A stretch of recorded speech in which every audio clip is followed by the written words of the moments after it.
សំឡេងតន្ត្រីប្រគំអ្នកភូមិរំរែកភ្លើងគោមភ្លឺភ្លេចលើដែនដីភ្នំរាត្រីត្រជាក់អ្នកភូមិជួបជុំសប្បាយពេលបន់ពីខួបទីស្ថានសន្សើមរាត្រីក្រាលគ្របចំការនិស្សិតបរិញ្ញាស្នេហ៍កំឡោះម្នាក់កម្លាំងតូចមួយត្រូវក្បែរសុភ័ក្រអូនអាចពឹងពាក់ចាប់ដៃជាគ្នាភ្នំឈរមើលស្នេហ៍តូចមួយកើតឡើងដូចការស្វ័យលឿងរីកពេលប្រលប់ថ្ងៃលេចក្រោយជ្រលងភ្នំស្ងៀមស្ងាត់ពីស្នេហ៍រសាត់ចេញពីបេះដូ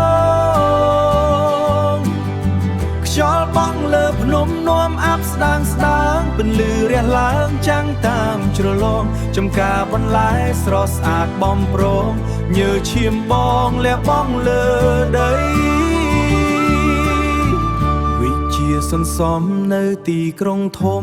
នាំក្តីសង្ឃឹមត្រឡប់ស្រុកភូមិសាងក្តីស្រមៃតួតិចតួច្ដីបើមានដៃអូនកាន់រហូត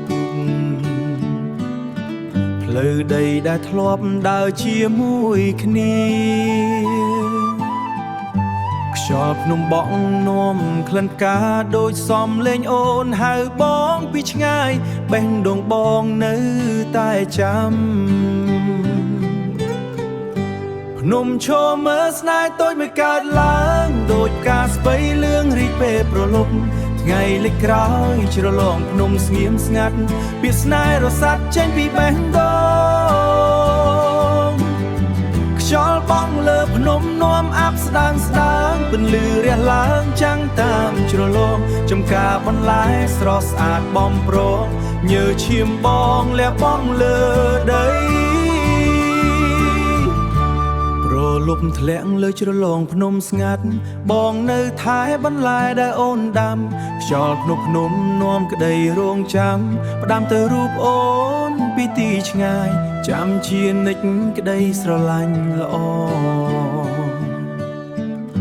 ស្មារឹងមាំមិនដែលរំភើបបងនឹងថែរក្សាដូចដីចំការចាំអូនវិលត្រឡប់នៅថ្ងៃ